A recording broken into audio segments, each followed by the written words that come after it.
All right, so we are live. We are live. So I'm gonna leave this up on the banner here, um, just so people can kind of see. Again, we're kind of in the pilot episodes. The first couple episodes, we're going to be filling out the program and everything. We are streaming on YouTube as well, and we'll be working on hopefully adding another platform, maybe Twitch. I don't know yet, but I just kind of got to figure out what people are using nowadays. But if you want us to see the comments on Facebook, go to that link, streamyard.com/Facebook. It's going to ask to access your account. It's not going to steal your information. Don't listen to Chase. It's just looking to make sure it can add your face and your profile to the comments. So if you do comment, then we'll be able to see who exactly is saying what. Even if for some reason we don't end up getting people to comment live, doesn't matter. We are still recording as of right now, so people can always go back through and look at it. So, Marcus, we are back. It's 2021. It's the return. We took a fan vote in the group, and these degenerates all decided that the group of five should go first, which I gotta say is progress, man. Because 6-7 years ago when I first joined the group, I doubt anybody but Jeff would have voted for that shit. But we had like 25 people vote for it. Maction, man, Maction gets people going, and I'm glad people are finally paying attention to the smaller schools. So we hope to cover as much of the prime targets, not only for gambling but just for entertainment purposes, that we can get to tonight. But first, wouldn't be a college football podcast if we didn't talk about the NIL. Yeah. So NIL is a big deal, probably for you and your program that you're a fan of in Ohio State, more so than pretty much anybody else. But what's your take on NIL? What does it mean to you? What do you foresee with the NIL? I think NIL is long overdue, right? I think we live in a world where it's time to separate academics and blah blah blah student athlete versus the business of college football. And for the first time, we're seeing players being able to take some power into their hands, be able to monetize and capitalize right off their image, and really utilize the platform that is the Ohio State University, University of Alabama, UGA, wherever it is. And I think you're seeing the next generation of players, right? Like you're seeing guys who are being able to, I won't say unionize, they don't have a union, but I think you see guys cross, conference lines, across geographic lines, whatever it is, working together and trying to establish, a system to be able to best serve the players, because it has best served, the program since the AP era, since 1936. Yeah. But I think you talk about, the business of college football. And we got to be real, man. The SEC is going to pay out. Listen, Oklahoma and Texas didn't join the SEC for academic affiliation.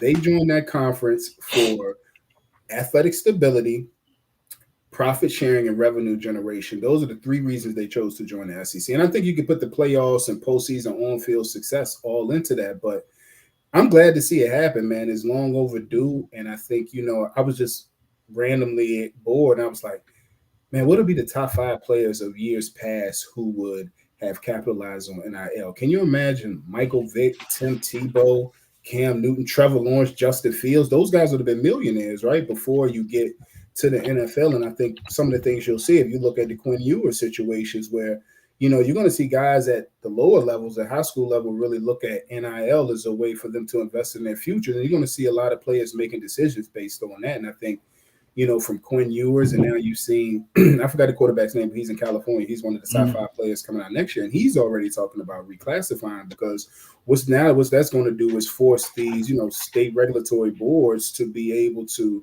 say, look, man, we got to come up with a game plan, and to see this money trickle down from, contracts in the NFL, NIL in college football, and NFL in high school. So I'm all for it. It's real well. I think you see people who follow college football really closely, just from recruiting, whatever, have seen, the Quinn Ewers news and how big that is and how much that's changed the college football landscape. I think we could possibly look back at that in 3 to 5 years and be like, damn, man, that move really, really changed college football, because I can't. I mean, obviously, we can't recall because it's never happened. But I'm just like, man, like we live in a world now where guys going to be like almost like a bowl, right? Like we see seniors like, man, I'm foregoing the bowl games, I'm foregoing my senior season, I'm going to the draft. Now you got some guys, foregoing high school football their last years to be able to play college football. So I, for one, am in favor. I know a lot of people are hesitant about the NIL just because of, they're very, it's something new in the tradition of college football and the pageantry and all that stuff that, why people like it.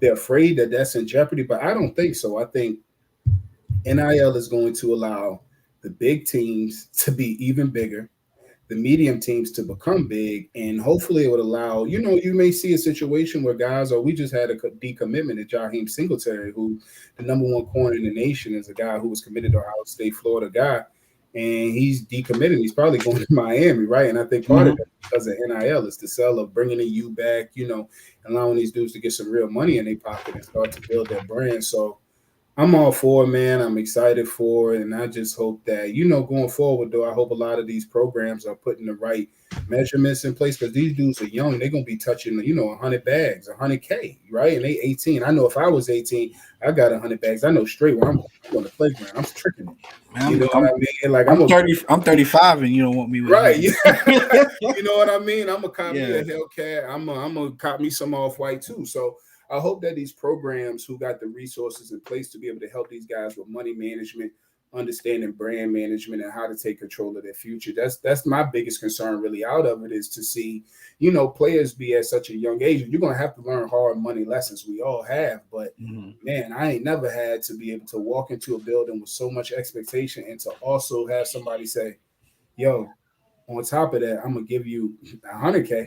I'm gonna make you a millionaire at 18, right? So I hope the families are prepared and the programs are prepared for the domino effect and the secondary and third, effects that's going to happen from NIL. So yeah, and my take on that is purely excitement, just for the fact that, like you said, it's going to allow some of the middle road teams or smaller programs to maybe make a splash and become bigger players on the not only the recruiting scene but on the field as well. But the biggest thing for me that I think that we're going to see is that leashes are going to get a lot shorter with some of these coaches now because there are no more excuses at this point. Like, I hate to jump on this bandwagon, but Georgia, you were already recruiting like crazy anyway before that. Now you've got unlimited amount of resources and things to get some of these players that maybe might have turned to Bama here, might have turned to Bama there. You've got an incentive to overcome the fact that you don't beat Alabama. Like none of that matters anymore. Like right now with NIL, I think a lot of it's even playing field across the board at the very top. So then it comes down to coaching. Like, what are you going to do? Like, are you winning? Because if you stop winning, at the end of the day, that's what a lot of these kids want. Winning will build your brand.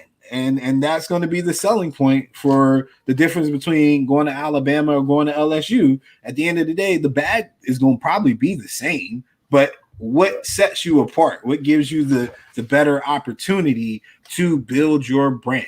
And I think we're going to hear that a lot now. Building my brand, which means that some of these kids are going to start making executive decisions like you were saying with Ears.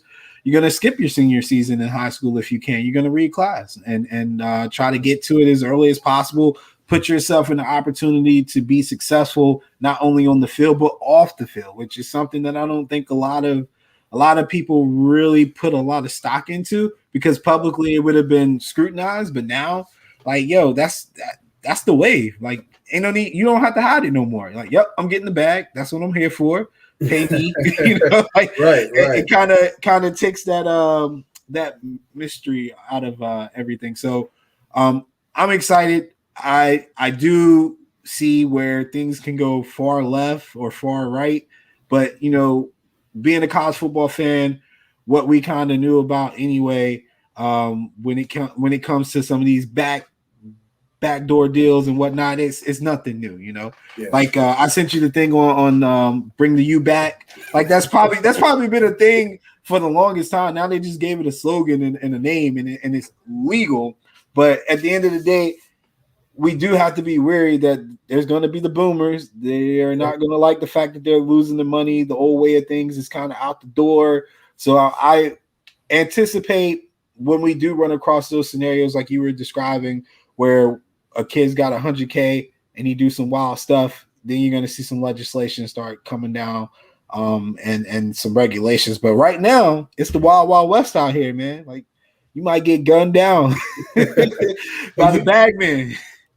Another thing that I don't think people are really focusing on that I think is going to be a positive too is think about the players who have had so much collegiate success, right? We're talking JT Barrett, we're talking Braxton Miller, man. Man, I'm just trying to think of some names off the top of my head. There's so many who are great collegiate players, but they don't go on to have NFL success, right? They never had a chance to be able to capitalize off their collegiate brand. A guy like JT Barrett, who, for all of his issues at Ohio State, was a fan favorite, right? Like a guy who would have been, for somebody who's a graduate of the Ohio State University, his face was everywhere. He would have set to made millions of dollars in something that he would have never seen in his NFL contract. So I think you're going to see a lot of guys too that not just quarterbacks are going to make the most money for sure. I mean, they're the most important. Yeah. We know how that game goes, right? The quarterback is the baby of everybody, but I think you're going to see, linemen and IHOP deals, pancake. It's going to find a way to be able to be creative in marketing, and also be able to find ways to help guys who don't have a shot at the NFL being able to, solidify and establish their financial future. So, I mean, there's going to be some negatives. Look, there's going to be some wild scandals. There's going to be a scandal in the next 3 to 5 years. Oh, for sure. It's going to happen. We just don't know where it's going to happen. And now I think you're seeing a point where every month, man, the NCAA's power is diminishing. And we're seeing where conferences, presidents, ADs, everyone wants to hold the NCAA more accountable. So I'd like to see really what secondary effects with third effects, domino effect, really, all in all, really causes, the first round of legislation, or how NIL is really going to be constituted. So it's going to be trial and error at first, but I'm going to tell you, man, if these quarterbacks are about to get buku money, you see guys like, they say Arch Manning already is at, his projected NIL target is $10 million. A guy like Quinn Ewers, he's coming to Ohio State he's not going to play. Like, I mean, that's just clear as day. He's not on campus. I know I've been talking about it all week. He's just not going to play. He's literally coming at a red shirt and become a millionaire in his first year, right? Like, I mean, that's a hell of a recruiting pitch for Ryan Day, for Nick Saban, is to say, not only am I going to change, I don't have to change your life 4 years from now. As soon as you enter campus and you walk through our facility, I'm going to change your life, man. On top of, the winning and everything else that comes along with it. So, man, I'm excited, man. Drop the bags, Ryan Day, Nick Saban, man. All right, listen, man. Give those guys all they want, because truly they deserve it. They're they're the engine of this stream, of this revenue stream. So hopefully they find a way, man, to really get these guys what they deserve. So. Yeah, one of the coolest NIL deals I've seen so far is there's somebody, I think, out in the Midwest.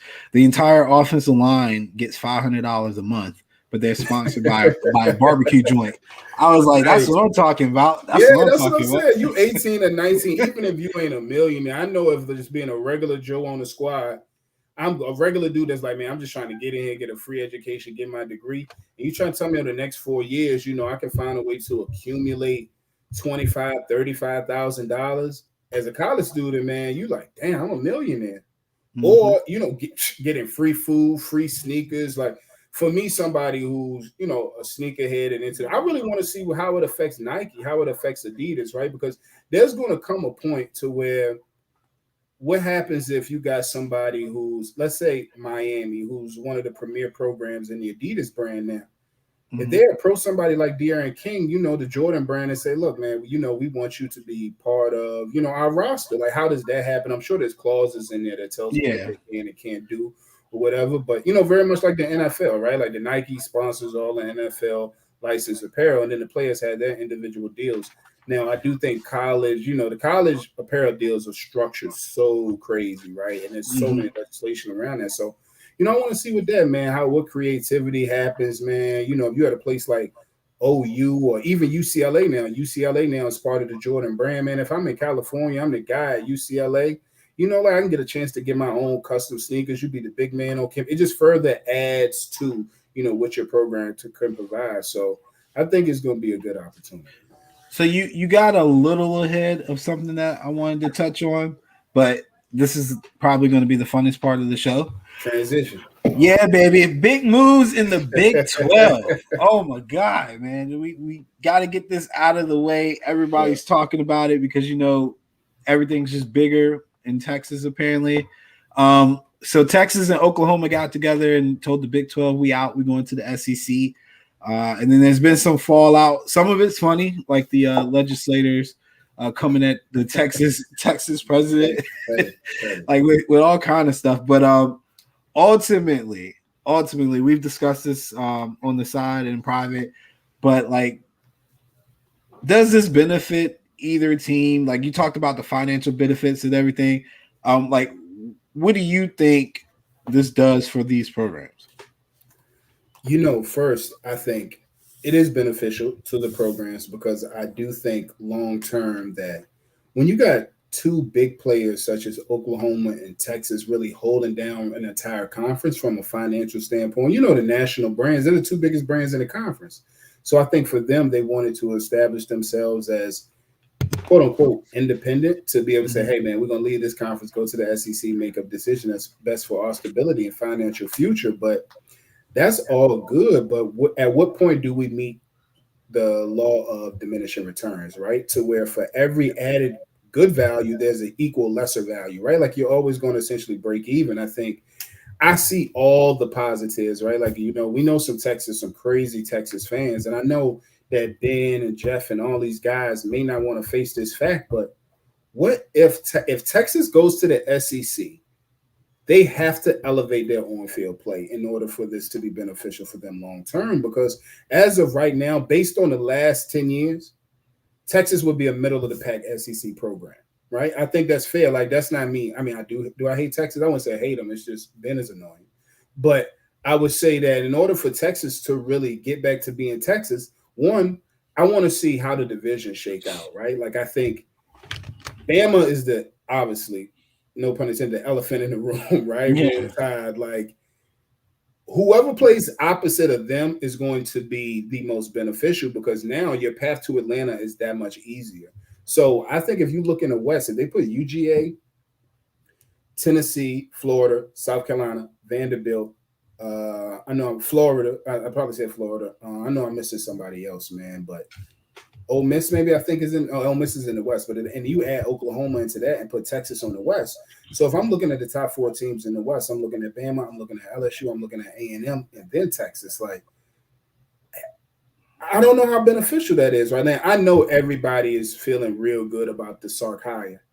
Look, man, Sark is a great offensive mind. He's been a good offensive coordinator. But on paper, you're only as good as your record are. This dude's a 500 coach, man. As a head coach. Like, I know Jeff and all them want to spin it as, oh, he was in rebuilding. I get that. Look, I was watching those Pac-12 at night games. Like, he's a good squad. But at the end of the day, it was like, well, he had his issues off the field. He had his issues on the field. And hopefully he's obviously cleared those up. But I don't know for Texas. I think for Oklahoma now, Oklahoma has solidified themselves as one of the 5 best programs in college football, right? Yeah. And now we'll get to really see how Lincoln Riley translates to the SEC, which I think will be fine. I mean, everybody I think in that league is going to be trying to copy him.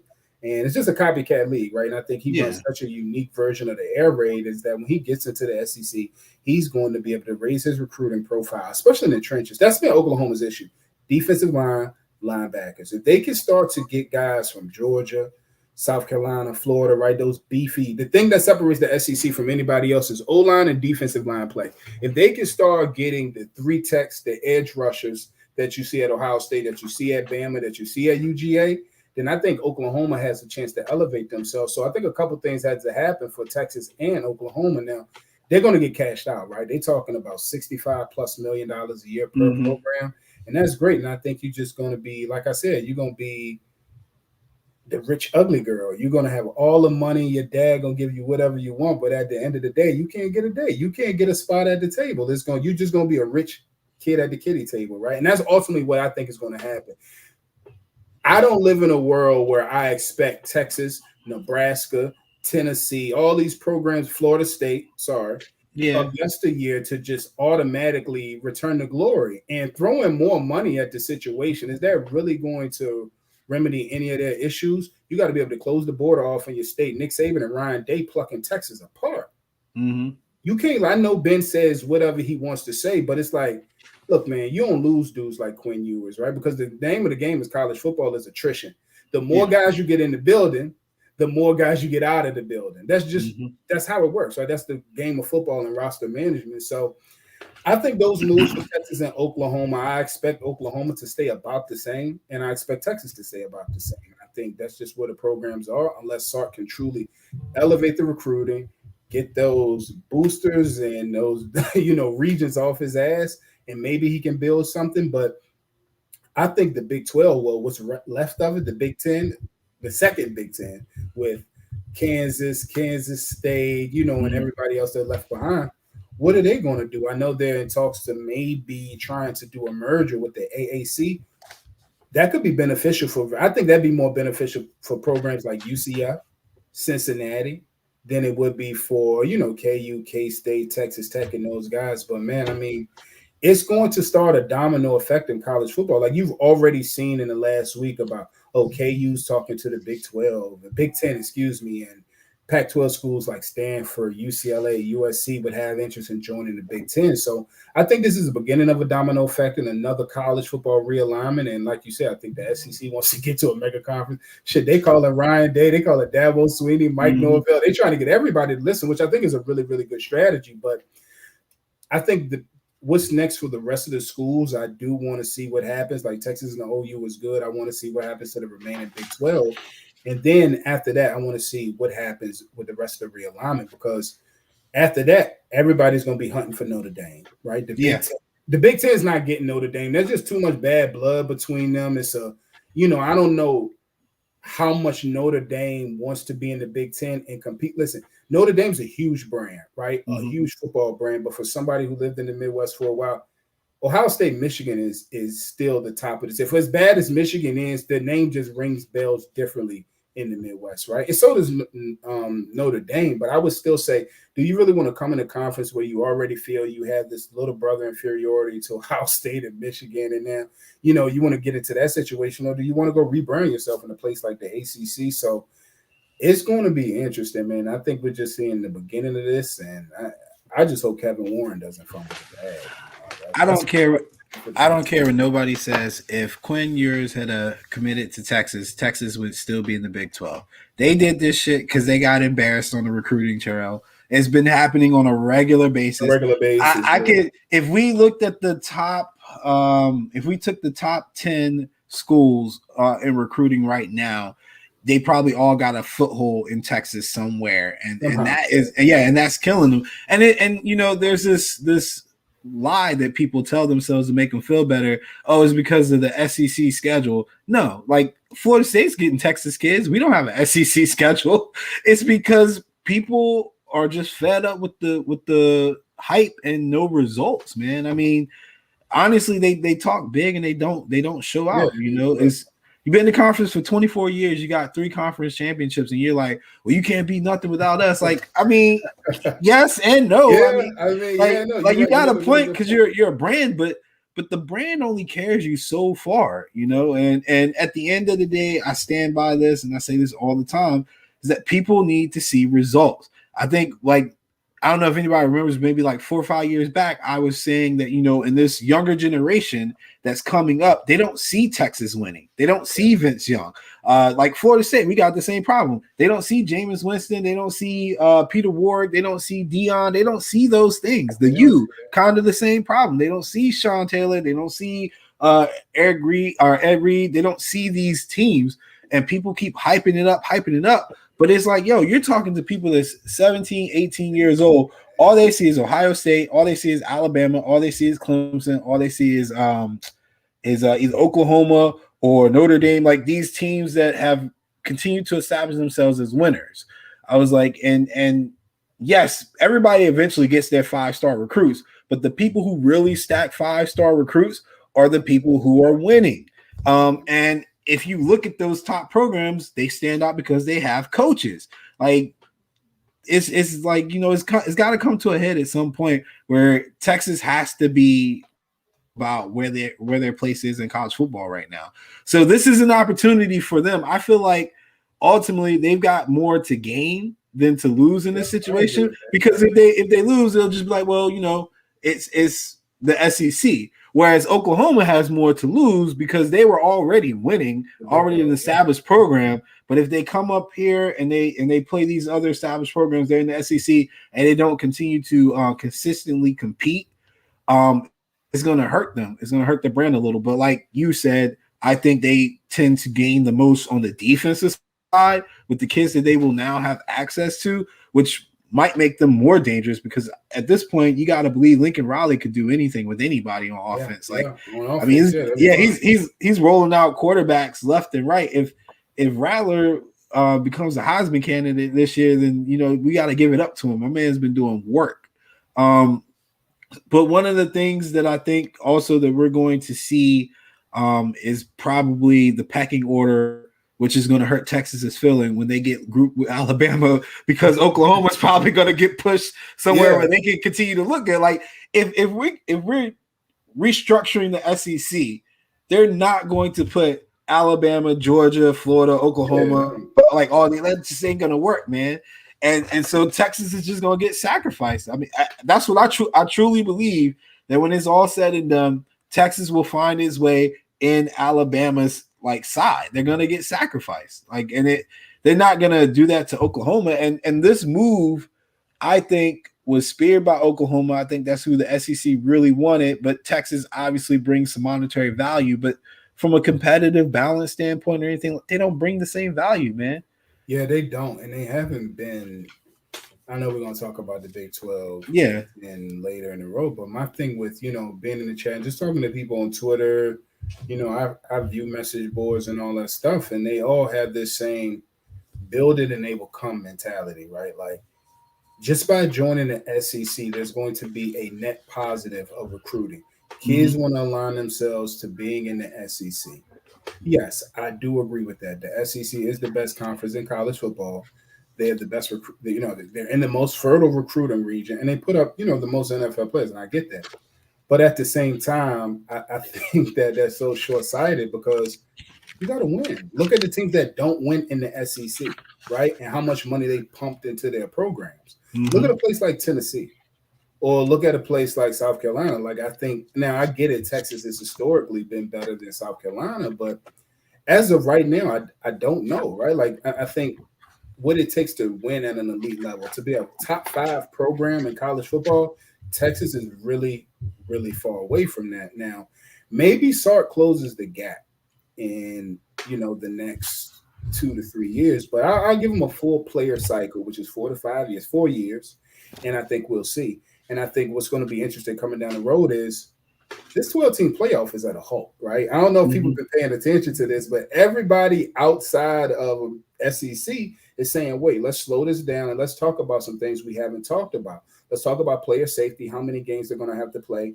Let's talk about roster management and how many scholarships will have to be allocated. Let's talk about first-round buys and all these things. And as you've seen, a lot of 80s and presidents aren't for it. So now if you're in Oklahoma and Texas, you've made your chance, you've made your path to the playoff that much harder if it doesn't expand to 12 teams. If you're in the 14, if you're back, we're still in the 14 playoff 5 years from now, Sark's not going to be in Texas anymore. Texas, right, is cyclical with them. Like, it's the same process. It's hype, hire, results, fire. Like, it's truly a process, right? And you guys, at some point, they got to break that cycle. Like, if they can't break that process, it's going to be the same thing. And that's why I'm just like, okay, I mean, we're in wait and see mode, but I do think it's a good move for college football in its whole, because you get a brand like Texas and Oklahoma joining the SEC, and we know how much national coverage and how much prestige is in the conference. So I do think it's good to shake it up and get teams in, but from just being Do I think Texas will ever get back to a 10-win team? I don't think they'll average 10 wins in the SEC. I don't see it. If they're on the SEC West, I don't see it because they're probably going to have a crossover game with OU every year. They're probably going to have a crossover with UGA or Florida, and I think those are safe to say 2 losses. Now you talk about in the West, LSU, and we'll see what Coach Orgeron has in the next couple of years, but A&M's better. LSU may be a wash. Bama's better. So what you're going to do, average, you're going to be a 4 to 5, 3 to 5 loss somewhere between that team every single year. I don't even if they are in the East. I know Ben is praying that they get in the East. I don't know. I still think they're behind Georgia and Florida. Yeah, I personally think that. That's what I'm saying. It's like, okay, so if you do go to the East, you're the 3rd best team in the East. If you're in the West, you're the 3rd, the 4th best team in the West. Like, you got to do something to propel yourself past A&M, past Florida. That's really where they should be focusing on right now. UGA, Oklahoma, and Bama are out of their league. They got to be first focusing on that next tier. If they can master that next tier, I think Texas will find a way maybe to get back to that. But no, I just don't see them joining the SEC and just getting better. I don't see them. So. I don't see it either, but I can't wait. I love a good train wreck.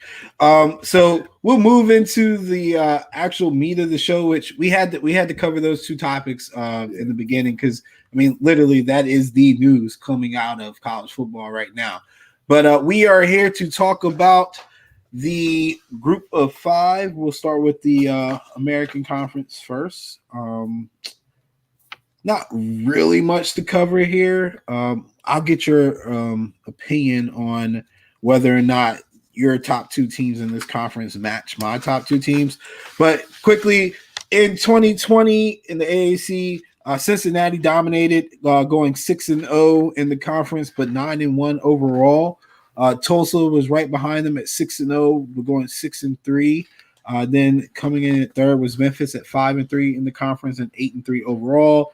And then mainstay UCF had an off year, going 5-3, and then overall 6-4. Returning leaders, Dylan Gabriel of UCF returns as the top quarterback in the conference. He had 3,570 yards, 32 touchdowns, and 4 interceptions last year, averaged 357 yards per game. Ulysses Bentley, the 4th. Wow. From SMU. I remember nice, though. That was his full name.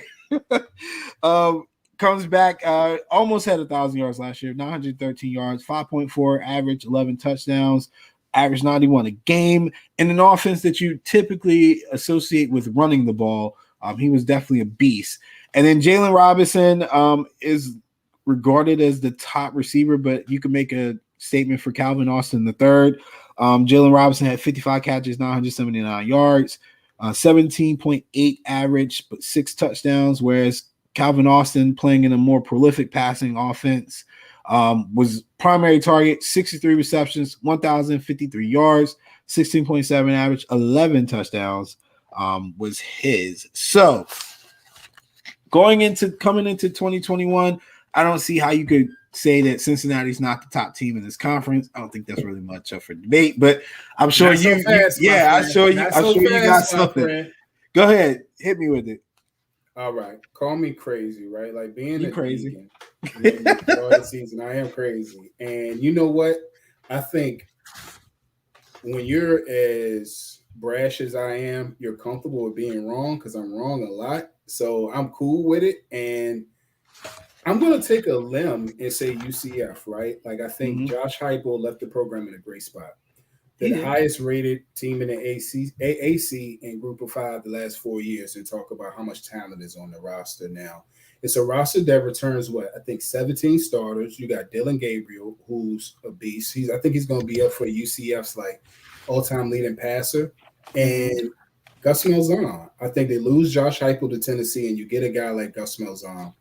And I think for Gus to be able to step out of the SEC, out of the shadows of Nick Saban, and out of that weird conundrum and pressure that is Auburn football, right? Like we've seen Gus at his best at Arkansas State when he's able to have low expectations, he has to have when I say dynamic, I mean a dual threat quarterback running his program, right? Like we've seen him try to pocket passes and Stidham and also Knicks, but it came to very little fanfare, right? So I think him being in UCF, a smaller program, being able to really put his hands on that program and have an impact that he probably didn't have at Auburn. And they came off a 6-4 season. And I know people are writing them off completely just because of, how much success Cincinnati has had. But I'm just going to go on the limb and say they're going to win the AAC in Gus's first year. Now, I still got some reservations about Gus as a coach, right? His time at Auburn, he's not the best coach in game, right? He does some very unique things in game management. That's a good way to describe it. And he does have a tendency to be, how can I say it about his offenses? Stagnant, right? Like they do lack a vertical passing game, a lot of creativity, and they give you a lot of things to prepare for because, it's essentially the wing tee morphed into this modern day spread offense. And I think it does possess a lot of problems. And I think if he can get some of those guys that are tweener quarterbacks, right? Like I saw the guy that they're really, really hot on at quarterback. I forgot his name, but he's being recruited by a running back as everybody else. But UCF wants him as a quarterback. So I think he's a Pat White type guy, right? Like a slim frame, lanky, just a guy who's just an elite athlete in South Florida. So, I think getting out of the shadows in the SEC and of Nick Saban and Alabama, I think he's looking forward to it. At times in Auburn, man, when I saw him on pregame and postgame interviews, like, damn, man, you excited to be the coach of Auburn? He just always looks so defeated. So, I mean, look, I'm probably going to be wrong. The odds of me being wrong are a lot higher than they are of me being right. But, man, look, Gus's first year in the AAC, and I think he is an experienced coach. He has a lot of good experience and big game experience. I think he will be able to provide a challenge to Luke Fickell in Cincinnati. Now you can go ahead and tell me just how nutty I am. Okay. All right. I will definitely tell you you're crazy. But I will say to your credit, the UCF offense is returning 8 starters. Their entire offensive line, both receivers and their quarterback is returning. So yes, that will always be a boost for somebody like Gus, who has plenty of experience on navigating some of the tougher conferences and some of the tougher schedules. So that is a positive.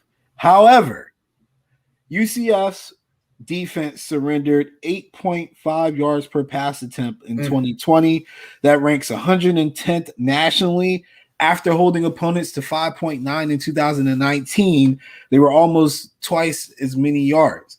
They are returning 3 people from that defense. I don't know if people usually get better when they have a shitty defense and they come back young. So that's a problem because to Cincinnati's strength, which I think will be still their strength, they're returning 6 starters from a ridiculous defense last year. Cincinnati's defense allowed a touchdown on just 13.95% of opponents' drives in 2020. Not only was that the best in the AAC, but that was 3rd nationally. So, they're returning 6 starters on offense as well. Both receivers and their quarterback are seniors. So that's going to be a boost for them. And then I just, in my mind, envision that this will be the 2 teams that come together in the matchup. You're going to have senior playmakers on the Cincinnati side going against just a shitty defense. That's a lot to ask. And typically when a coach comes in, the first thing they usually can fix when it's a new team is the offense, or they can run with that. But like defense is usually slow to come around. And then you got to also think that Desmond Ridder will take a step up. I mean, I think there's a lot of hype behind him, a lot of high expectations. He has shown that he is game. And then they only lost to Georgia by 3 last year, and Georgia actually played. Their fans might say they didn't, but no, they were trying. And that was a hotly contested game. They got their first taste of a bigger program in a hostile environment in a big matchup, and they just fell a little short. And that was their only loss last year. So they have a tougher schedule this year, obviously. They're going to be September 18th at Indiana, then October 2nd at Notre Dame. Those are back-to-back weeks. That will not be a cakewalk. Between them, I think, though. Oh yeah. Sorry, yeah. So, yeah, it's a bye week in between. That won't be a cakewalk. But as I was saying before the show started, if they can get over that hump, as we got somebody out here trolling here, since he has the best QB in Ohio, I'm gonna take a stab and say that's Akeem. But as we wrap up the American Conference, I was gonna say it's a 2-dog race to me in Cincinnati and UCF. Now, from a gambler's perspective, if you're looking for some value, you could look at Houston to have some value in some games, whether it be against the spread or just in general the offense. I am not a huge fan of the coach. Me and Dana got a standing beef. So he didn't cover man a lot in West Virginia. Yeah, that's we could get into that, man, another time. I was saying Dana's not good. Hasn't been good against the number in the last couple of years, and he does some inexplicable roster adjustments and pisses off his players, and they haven't seemed to really play for him in his tenure in Houston. I feel like when he was in West Virginia, guys would play for him, but nobody's running through a wall for him. Other than that, you shouldn't expect much out of Tulsa. SMU going to have a great running back, but they're going to take a step back. My Green Wave, they're going to probably put up a ton of points on offense. They do have some pedigree in their offensive coordinator hire. I forgot his name, but he used to be Notre Dame's offensive coordinator a couple years back, but he's got some pedigree, and people should keep an eye on that for overs. But other than that, it's a 2-dog race. I've got Cincinnati winning this race. My sheet says 11-2, but honestly, I feel like they're cutting them a little short. They're going to beat Indiana or Notre Dame. They'll beat one of them. Yeah, it could possibly be two. Yeah, I think losing Marcus Freeman to Notre Dame is Luke Fickell's a good defensive coordinator, right? Like he was obviously the defensive coordinator at Ohio State for a couple of years, like great system. But he allowed Marcus Freeman to really become who he is now as one of the better recruiters and best assistant coaches. He's a pain in our ass at Ohio State and Notre Dame right now because he's hip, he's young, and he's a brother. And he's just recruiting, man, like crazy at Notre Dame. And that's something you haven't seen. But I think they're going to replace Marcus Freeman pretty easy. I do think they'll split one. I think they'll beat Indy and lose to Notre Dame. Now, I think there's a bye week after the Notre Dame game to open conference play. Now, it's one of those sleepy, dreadful Friday night games against Temple. Now, Temple's going to be the worst team in the AAC, but without a doubt, things could get a little dicey in Philadelphia at Lincoln Financial. There's going to be 20 fans in the stands. There's going to be a game they expect to blow out because that following week they have a week to prep, for UCF. Following that, now Houston, Holgerson is interesting, right? They had so many players redshirt after 4 games, then a COVID year, and they got 6 games canceled, and then they got like 10 games canceled or something like that. Yeah, it was kind of wild. So that was kind of weird, but the talent level is there to return to being, I know Major Applewhite kind of got fired, but he not kind of got fired. He did get fired, but he had some he had some success there. We saw Art Browse had success there. We saw Tom Herman had success there. So it's a fertile recruiting region, and I think there's enough talent for Houston to be competitive. And when I mean competitive, I just mean by, not being 1 or 2, not being UCF or Cincy. So year 3 is when coaches start to make a mark on their program. They got, I think, 9 or 10 starters back, so that's possible. But team I like over Tulsa is SMU. Like, I love Sonny throw it on 3rd and 1 Dykes. That's what I call him. It's 3rd and 1. We backed up. We're gonna throw 4 verts. We're going 888 old air raid play, just straight vertical. So I think his version of the air raid, he's obviously been one of my favorite air raid coaches, right? He's from the Mike Leach tree, and he's done a really, really good job, right? Like you saw him and Shane Buechele, they did some pretty good work the last couple of years. And I'm like, how ironic that you go from Shane Buechele, former Texas quarterback, to the next year to Tyler Mordecai, who was a former Oklahoma committed quarterback. I was like, that's just ironic. But, I think they can make some noise, man, because I think Sonny Dykes has done a really good job at SMU. No matter who's in the air raid system, they're going to get production out of the quarterback. Now, I don't know what they'll be able to do defensively, But I think if they can show a little bit of fight, they've had a tendency like air raid teams to blow leads late in games because they can't really stop the run and they can't run the ball either, right? So I think they lose Shane Buechele, they get 18 starters back and some quality transfers. I think SMU could make some things pretty interesting. I think the gap between the top two is big, but not so big to where I could see UH or SMU maybe pulling an upset of one of those top two teams. So, like you said, Tulsa's going to be nice. You got Philip Montgomery, who's a Browse disciple, who's done really, really good at Tulsa. They actually come to Columbus, I think, game 1, 2, 3. They come to Columbus game 3. So, if David Bren or whatever the quarterback's name is, I forget, but if he can be solid, right? If he could be a quarterback who can throw in the 55% to 60% completion range should be ideal, right, for a college quarterback, considering RPOs and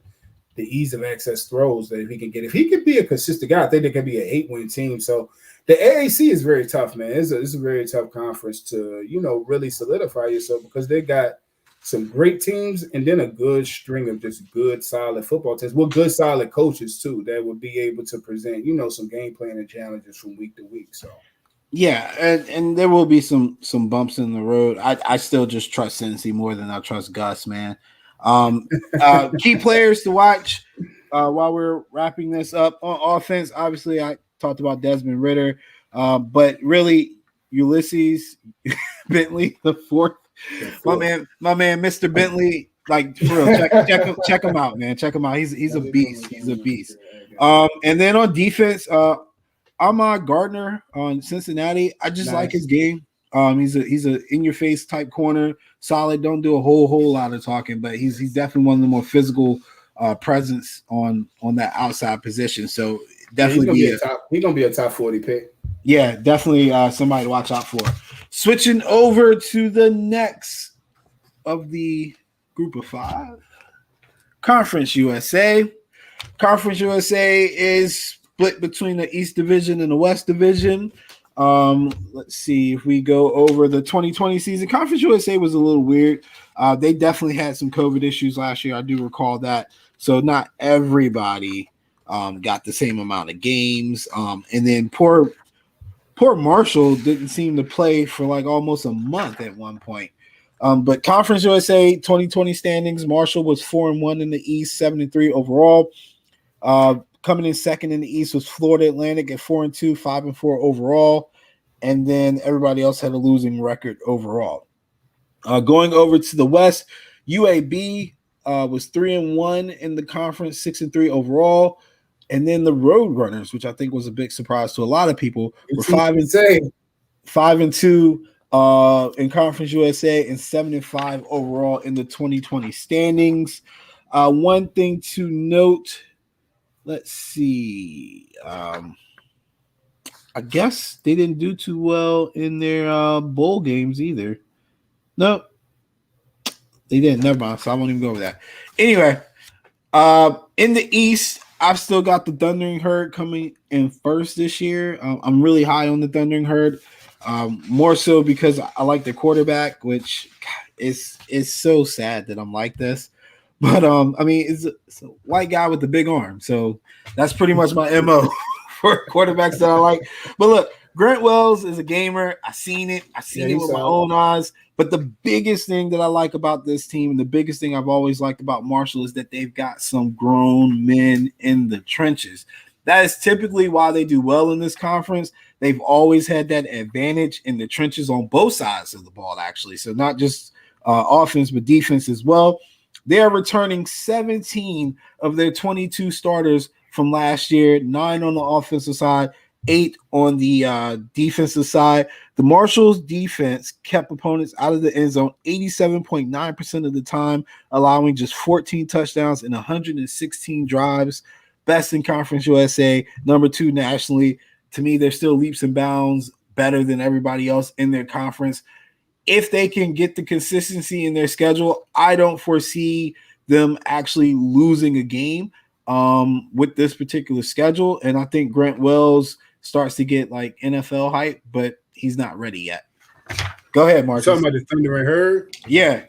I don't know what Charles Huff got, right? Like he's just a Bama assistant, so I'm just supposed to expect like firing Doc Holliday was just mad weird. It was hella weird because you talk about somebody who's been a statesman, right? Like an older guy. Well, I use that word for a lot of older coaches, just a guy who can guide the program, steer the ship. Now, I know they may feel they probably a little better than a 9-3 Conference USA program, but I don't know what Charles Huff has. I think I'm not willing to bet on Marshall. I think Florida Atlantic, UAB, and Western Kentucky might be a little better. I think for me, Florida Atlantic, your guy, Willie Taggart, has found, and I think Gus Malzahn will be very similar to Willie Taggart. I think last year, even though he went 5-4, I know it's his second year at Florida Atlantic, but you get a guy, Miami transfer like Nkosi Perry. You get to be able to have other transfers at big time skill positions. And we've seen the formula to be really successful in Group of Five is to where get a Power Five starting quarterback, vertical threats, and you can usually do what you want in that conference. But I think Marshall, UAB, Western Kentucky, and Florida Atlantic are all well within each other. I just don't know what Charles Huff has. I don't think Marshall's a bad pick. I just don't know a lot about him as a coach, just other than being an Alabama assistant. But if he could be equal to what Doc Holliday was, I think they'll be fine. But I just don't know. It's this uncertainty. So I'm not really ready to ride on Marshall yet. I would say that my bet would be Florida Atlantic or UAB to win the Conference USA. And Conference USA is my least favorite group of five. It is a acquired taste for sure. And I love football. Like, I mean, I watch this shit just 24/7. Like, I don't even date sometimes because I just sit in the house and just watch football all day Saturdays. But I'm just like, man, that conference is. I'm looking at it right now. Let me pull my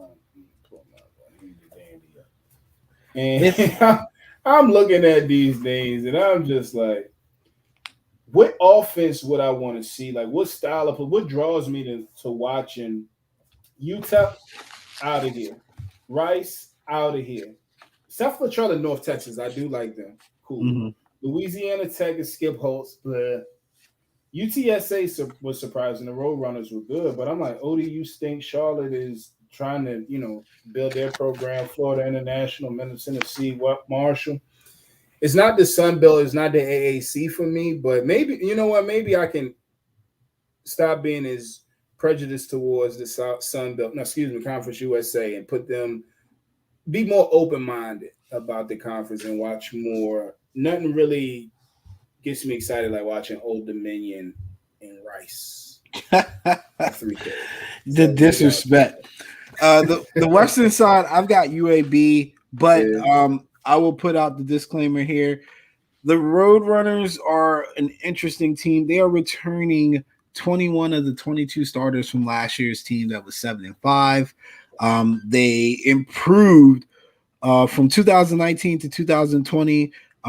They almost allowed a whole yard less per possession or per play. Only 7 schools in FBS defenses made more progress. That's impressive to me as well. And it's just one of those things where you're returning 21 people from last year, and you were 7-5, kind of a surprise team. You were 5-2 in your conference as well. Like, you got to expect that they're going to hit the ground running. They could be dangerous on that Western side, and I'm sure that Marshall is happy that they're not on the Eastern side. The game to watch, I think, is going to be November 20th when the Roadrunners take on UAB. That could decide who wins that side of the division and who faces Marshall or Florida Atlantic in the conference championship. I do have some sad news to report from action. It is no longer what it used to be. The Sun Belt is now the new MAC. So it's unfortunate that it has to go down like this, but there will still be value. There will still be gambling value. We're not going to give up on the gambling.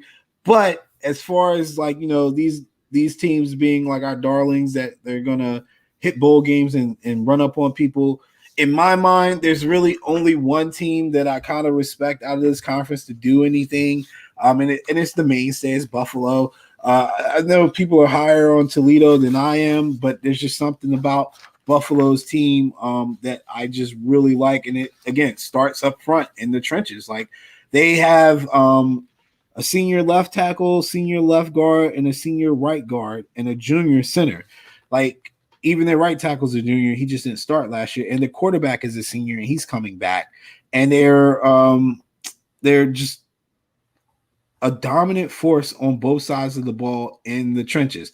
They're returning three seniors on their defensive front, two seniors at linebacker, a senior at corner, a senior at free safety. So out of their 14 returnees, over half are seniors. And I think that's huge. They were a good team last year. I expect them to kind of just maul everybody in the division like they always do and work their way through the MAC. Although last year they didn't win the championship, I do believe Ball State tricked them up, but I think this year they'll close it out and win it. One thing to note with the Buffalo Bulls, the Bulls averaged 7.3 yards per carry, per play in 2020, an increase of 1.9 yards. By that measure, Buffalo boasted the most improved offense in the nation last year. Just off that metric.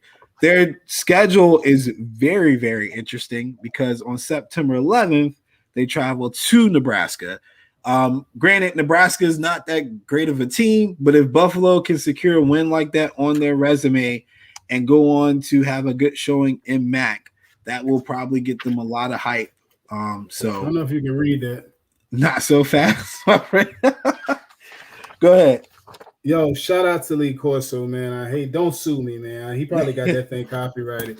I'm just trying to pay homage, man. But look, losing Lance Leipold is going to be a big deal, right? Actually, one of my former coaches, right? So Coach Mo was the DB coach at JMU when I was there. He coached the safeties, and I played D-line linebacker, and he's the head coach now at Buffalo. Look him up. Like, he's a really, really sharp dude. He also coached with the Cowboys. He was young. He was a GA when he coached us, but you could kind of tell he had that like head coach type energy, and he just got it. So I think replacing Lance Leipold is going to be tough. And load me up on Toledo.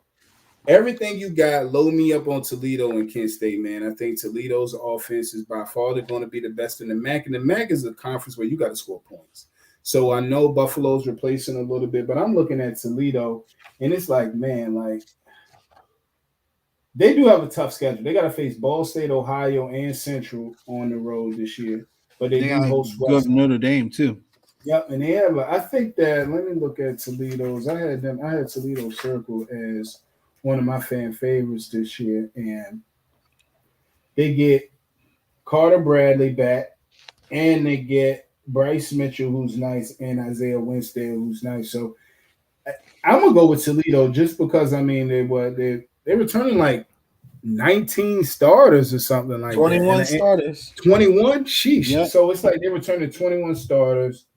And they're probably the most talented team in the MAC. But like you said, the schedule is tough. But man, I'm gonna always side with a team that can get vertical and can score points. And they got, the quarterback position figured out. And I think if you could do those two things in the MAC, you can easily win that conference. But yeah, the schedule is crazy. They got Behold, the Green and Gold, and Norfolk State. That's a win. At Notre Dame, Colorado State, they got Ball State, UMass, Northern Illinois, Central Michigan, Western, Eastern Michigan, then Bowling Green, Ohio, Akron. So watch out for Ohio too. Like I know Frank Soler's retired, but Ohio was usually a solid MAC program, right? Like they're able to make a bowl, be 8-4, maybe 9-3, and kind of contend for the MAC championship, but don't always win it. So watch out for the Bobcats. I'm not just going to side with Buffalo, man, just because coaching changes can be hard to bet on, man. I agree. It's 50-50. But you just got to be on the right side of the coin. In my mind, just that the style of play and the fact that they're returning so much up front on their defensive side, and just like I said, what they usually do, their body of work in the trenches makes me more optimistic. Like even with the fact that Toledo's returning 21 kids on both sides of the ball, their defense is just usually soft. And the games that get Toledo every fucking time, the games that get Toledo are games like November 16th at Ohio, where it's just an inexplicable hiccup on their part and they lose. I'm not too worried about them outside of obviously the Notre Dame game, because again, they're going to have mostly home games against opponents that probably would have given them fits. But it's just like I said, the games against people like Bowling Green and Ohio, where they're going to come in like 21-point favorites and they just find a way to trick it. So they're definitely the most talented team, top to bottom, in that conference. So we'll see how that plays out. In the Mountain West, which is funny, I highlighted all notes on like everybody, but Mountain West got me so pissed off. I didn't highlight anything. And I'll tell you why. So Mountain West last year, we go over the 2020. Let me change the banner real quick. Sorry, guys. Mountain West is near and dear to me because of San Diego State and obviously Wyoming. Shout out to my boy Josh Allen. Those are the type. That's where I find my big arm quarterbacks or the random person that nobody likes, like Bryce Love. Like that's where I find these guys at. And then of course the midnight matinee, my Hawaii Rainbow Warriors. You got to always show love to them because they just always have a way of getting you some money late at night. But this Mountain West is going to be competitive this year. Yeah, it's going to be real tough. There's an argument to be made for 4 or 5 teams that could honestly win this conference. I will say it's probably easier to talk about who's not really in contention in my book. San Diego State, usually a main state. I don't think they have enough. Fresno State, I don't think they have enough. Air Force, again, I don't think they have enough. And then the Rams and Lobos, Aggies, Rebels, yeah, count them out. But the 4 teams at the top, you take your pick. Boise State in the Mountain Division, Wyoming in the Mountain Division, and over in the Western Division, Nevada, and then my favorite, San Jose State Spartans. I don't think San Jose State was a fluke last year. I think they embraced the momentum that COVID gave them, with pretty much everybody kind of being like all off kiltered, and they played on raw emotion and they smacked people in the mouth. And I think that's going to carry over this year. I like what they had last year as far as playmaking ability on the offensive side of the ball, but the real key to San Jose State's dominance in that conference was the fact that their defense played with such reckless abandonment and forced turnovers. They are returning all 11 starters back from that defense last year. That this defense this year has 1, 2, 3, 4, 5, 6, 7, 8 seniors on the defense. That's got to be a huge, huge boost for them. They're returning 9 offensive starters, including their now senior quarterback, Nick Starkel, which gave them a big boost offensively, which we haven't seen in San Jose State in a while. Honestly, in my opinion, it's their conference to lose. They smacked Boise State. Tried to run from the fade last year, and then they still found a way to come to Boise State and still smack Boise State. Like they didn't care. They would play you anywhere at any time. And I mean, it was just great to see a team like this kind of come out of nowhere and then maintain that momentum. So I expect big things out of them. Do you feel like Boise State or Nevada is going to be at the top again, or is this San Jose State's chance to capitalize? I picked Nevada to win the Mountain West. Jay Norvell, a long-time OU assistant under Bob Stoops. He's really done a good job building Nevada into a contender. They're returning 20 starters and an NFL caliber signal caller, right? And I think Carson Strong is his name. I'm pretty sure. Mm-hmm. So you got Carson Strong, and you also got a guy in Elijah Cooks who's going to be a top 50 pick. And people never heard of Elijah Cooks. He reminds me a lot of Rashad Bateman. He's like 6'5", like 215, explosive, vertical threat, physical at the point of contact, goes up, makes a lot of contested catches. Nevada, I don't know if people know this, but Nevada's loaded, man. They by far the best team in the Mountain West, right? Like offensively, for sure. Like they got a top 10 receiving core in college football. And I think that just sounds crazy for people to say for Nevada. But I think, like I said, they're by far the most talented team in the Mountain West. But they get a tough draw, man, with Boise State early and San Diego State early and on the road. But I do think if they win both of those games, like I think you'll hear Nevada's name a little bit more nationally, like you see with Coastal or Cincy or some of the other teams. But I think San Diego State too. Like I made some notes that like I had Nevada, San Diego State. I had San Diego State, San Jose State, and Hawaii kind of the same. Nevada's number one. Then Boise, Wyoming. Air Force Service Academies is cyclical because you don't know what you're getting in and out of the academy. So that's tough. But I like Nevada, and then I like Boise State as well. But I don't know how much. What's Boise going to look like, right? Like Aaron Avalos, like I don't know. Like last year wasn't a great year, and to think that they still it's funny. I'll say it wasn't a great year, but they went to what 4 straight Mountain West title games. I think I got here, and it's like they've had their worst offensive defense statistically since 2016, and that's unheard of for Boise, right? For making the mark that they did offensively, but they lost Brian Harsin to Auburn. Andy Avalos, I don't know what he's going to be. Hank Bachmeier, he looks solid. He'll start, and I just want to see what the Boise system looks like, but I mean, they do return 17 starters, and they should be better on offense and defense. But I'm rolling with Nevada, man. That's what I put my money on. That's what I put my future money on. And it'd be hypocritical and stupid for me to get on this show and act like I'm just, gonna ride with the Broncos or even San Diego State's gonna be good. I think San Diego State's gonna be all right. Like they've been probably the most consistent. Yeah, but how do they score? That's the issue. Like everybody else has got enough offense that plotting style that they play, like you're not going to hold these teams to 10 to 17 points anymore. Like it's just not going to happen. And that's kind of how they used to beat people, is that they would wear you down, ground you down, and hold you under those points.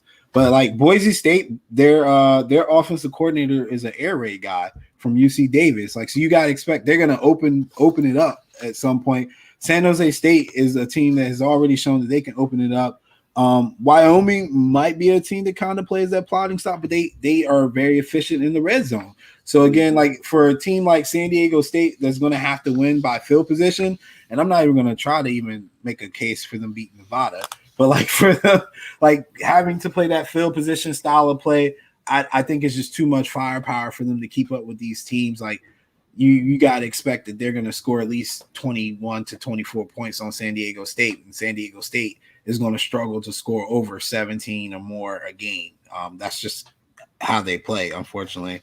But it should be a dogfight. Since we are talking about the group of 5, I would say that this is by far the second most exciting conference in the group of 5 as far as like what could happen. There will be some value in these lines on San Jose State, Nevada, Boise, and Wyoming when they play each other.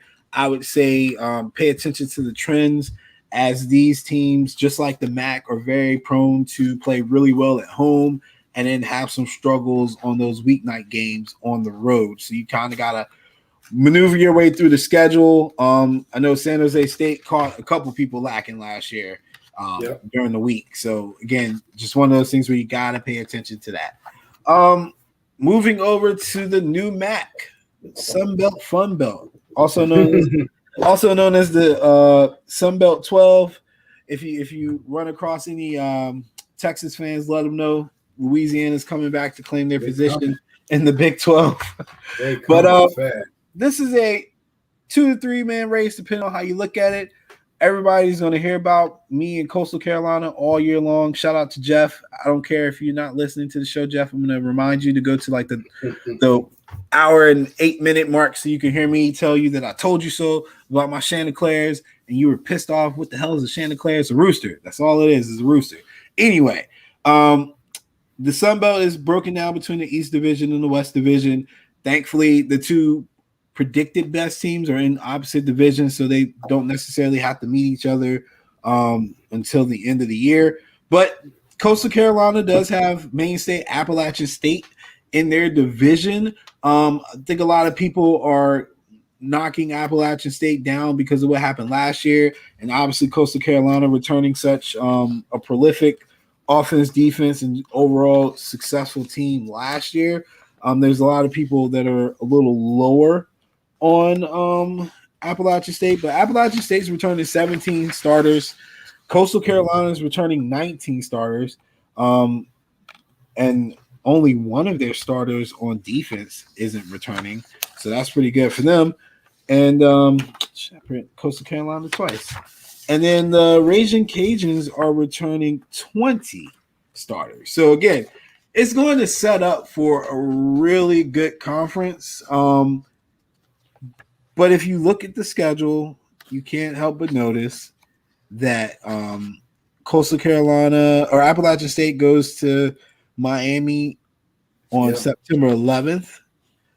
Coastal Carolina's toughest game is probably at Buffalo, which is September 18th. But these Raging Cajuns, they ain't no hoes, man. They got Texas opening day, September 4th, at Texas. What do you think about the Sun Belt? I love the Sun Belt. Even before these teams really, really blew up in the last 3 years, it was still always a fun conference. I think for those of the people that don't know, Billy Napier is a coach on the rise. He's a guy who's, paid his dues as an assistant and now had a chance to build Louisiana Raging Cajuns into what they are. He's definitely going to be probably the hottest name on the market next year for Group of 5 coaches who are probably looking for Power 5 jobs. He's gotten Louisiana to the Sun Belt's title game in like each of his first 3 years or something like that. They haven't won it, but that says a lot about a program who's been consistently bad in the Raging Cajuns, and I think they're my clear favorite to win to the Sun Belt West. They're returning 20 starters. They do got to get App State on the road, and they do play independent Liberty Flames later in the season. So they did upset Iowa State last year, right? And they was number 9. So I think it is worth keeping an eye on the opening game against Texas, because if you want to spring an upset, you got a lot of the ingredients you need. You got a great Group of 5 coach, an experienced conference. You got an experienced signal caller and quarterback returning. And you also have on the other side a coach who is his first year at Texas. You don't know exactly schematically how things are going to look. So I think, man, what's the points on that, man? I whatever the points are, if Texas is given anything less than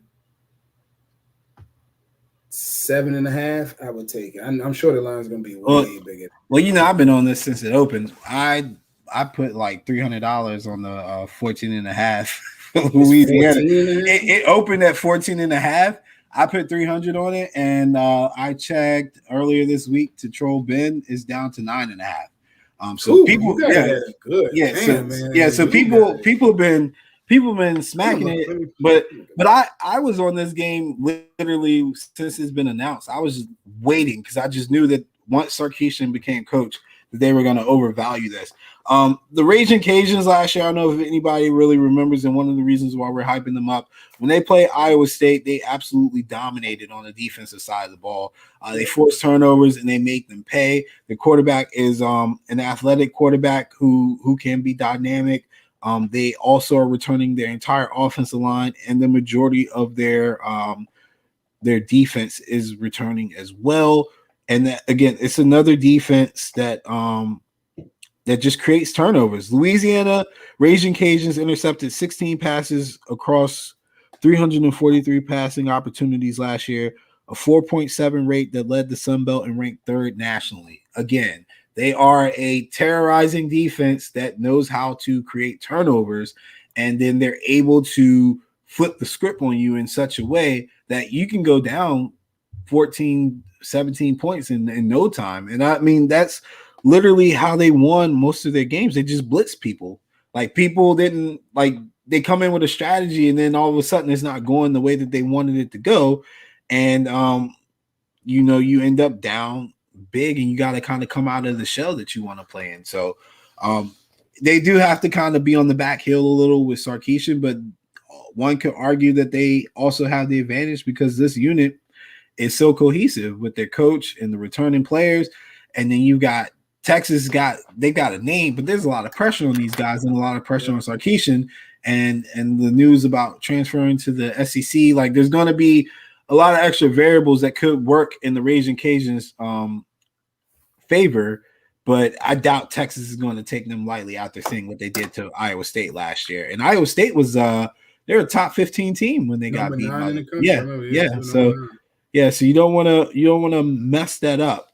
But again, we're gonna disagree because you disrespected my boys, my Rockadoodle Doodles, Grayson McCall for Heisman, dark horse. I said it on our podcast. He's gonna put up good numbers. He is. He should. But primarily what excites me is that they're returning most of their defense. And I loved the Coastal Carolina defense last year. We're talking about improving. Coastal Carolina improved 2.6 yards per passing attempt offensively and cut 1.5 yards per pass attempt off of their defense. Together, that was tied for the nation's best discrepancy between offense defensive differences in passing attempts. So they're